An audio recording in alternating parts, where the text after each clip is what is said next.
Please listen carefully. Hello, universe. Welcome to the Optimist Daily Update. I'm Ariel Tienko. And I'm Carissa Garcia. And we are part of the team behind the Optimist Daily, making solutions the news. We bring you reader-funded solutions news every day in order to change the tenor of news media, social media, and the direction of your day to help us all get focused on solutions. 7 days a week, we publish positive news stories written by award-winning journalists and delivered online to your inbox and through our social channels. And also, we are sharing these solutions in a commute-worthy, walk-worthy, and home office-worthy podcast.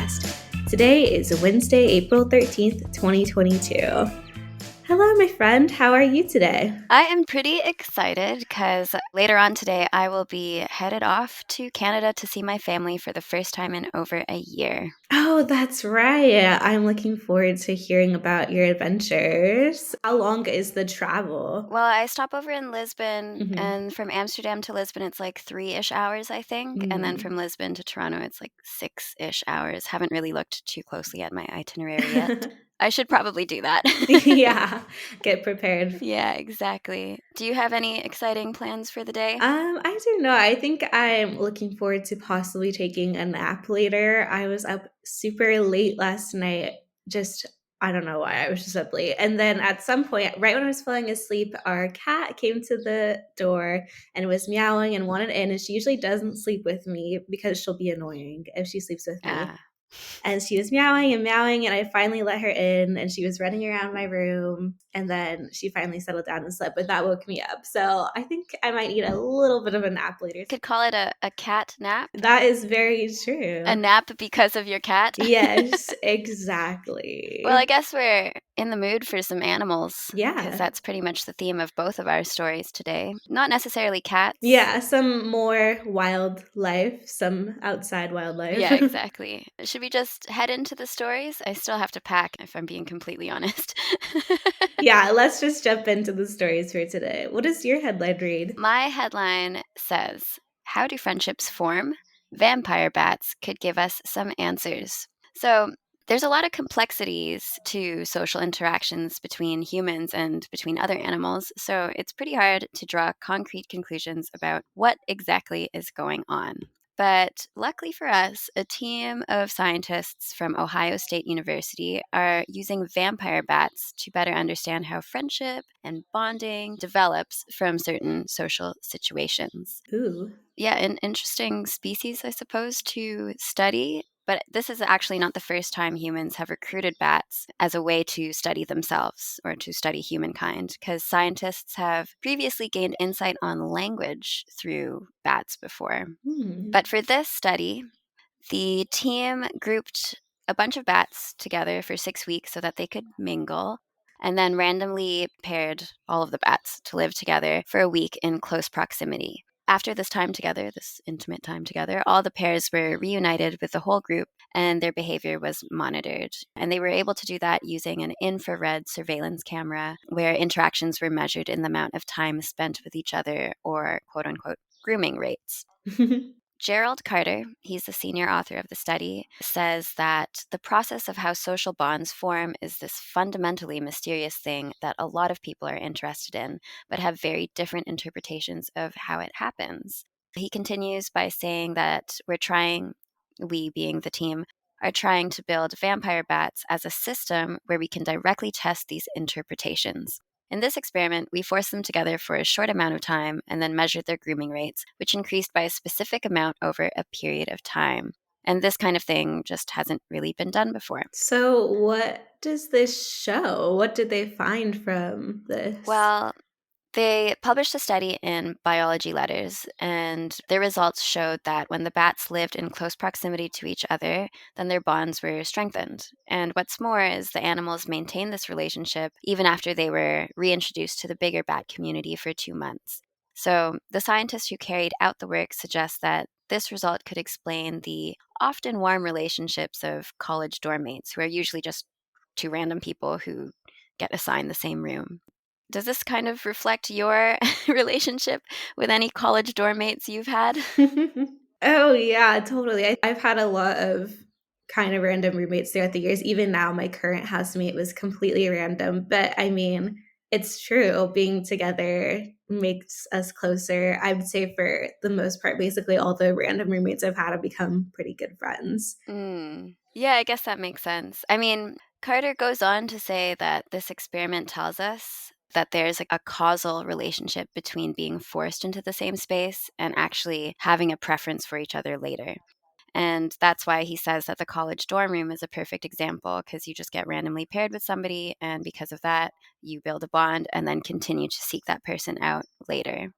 It could seem pretty obvious to humans, but we just don't know to what extent this is actually happening in other animals. And I think everyone is more interested in social bonds and how they're created and maintained based on the social isolation that many of us have experienced over the past 2 years dealing with a pandemic. So, knowing even more about social bonds can help us answer important questions, for not just humans, but other species as well. Yeah, that's so interesting. I didn't realize how much in common I guess we had with vampire bats when it came to socialization.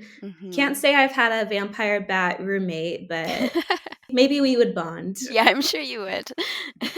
So, what's your story about today? So my headline reads, "Wait, don't throw out old mascara wands, send them here instead." And when I saw this, I've actually heard about this story before.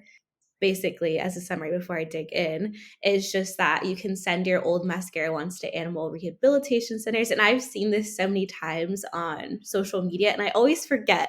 I always just end up throwing up. So I was like, this is my reminder that I need to save my next mascara wand and set it in. But let me tell you guys a little bit more about it. So if you use mascara, all the mascara users out there, there could be a better destination for your old dried out wands. Your nearest wildlife rehabilitation center could use them.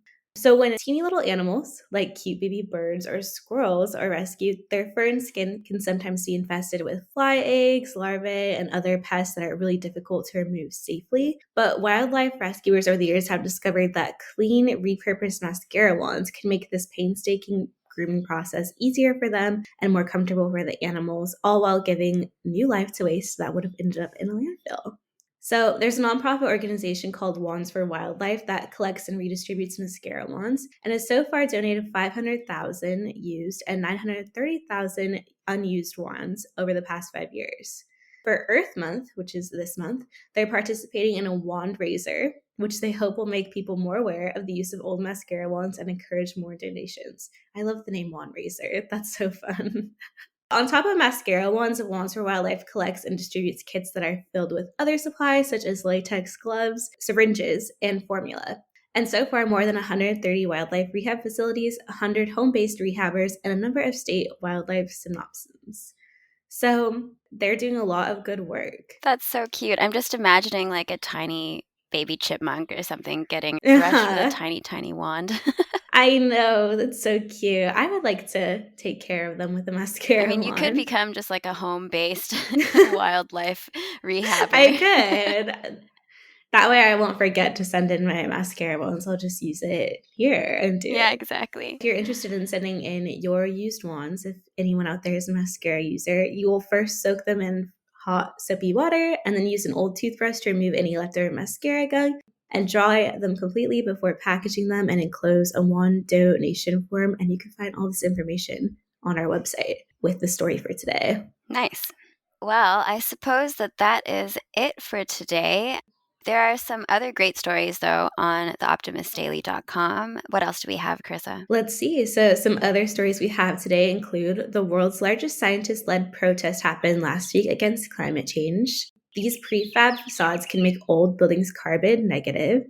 And Pinterest tightens policy on fake news with climate misinformation ban. Looks like we have a lot of stories about climate today. Mm-hmm. What else do we have? There's a couple other headlines. Research suggests that mushrooms use language to talk to each other, as if mushrooms weren't already magnificent. Mm-hmm. And experts let us know how healthy sweet potatoes really are. I hope they're really healthy because I love sweet potato fries. Me too. All that and more is available on theoptimistdaily.com. As usual, we're going to continue to share positive, solution-based stories with ideas on how you can participate in this changing world and ensure it is changed for the good. We also promise to cover the current events with accuracy, legitimate sources, and offer you the information needed most to chart new paths for all of us. Please consider becoming an emissary on theoptimistdaily.com, and for just $5 a month, support reader-funded independent journalism. And to support us for free, share us on socials, forward a story to a friend, and make sure to leave us positive reviews for our podcast on Apple, Spotify, or wherever you listen to your podcasts. Be part of the solution-changing consciousness and addressing our world's biggest challenges with a problem-solving mindset. Let's keep the Optimist Daily free to all who need it, supported by those who can. Thanks, everybody. We'll be back tomorrow with more solutions.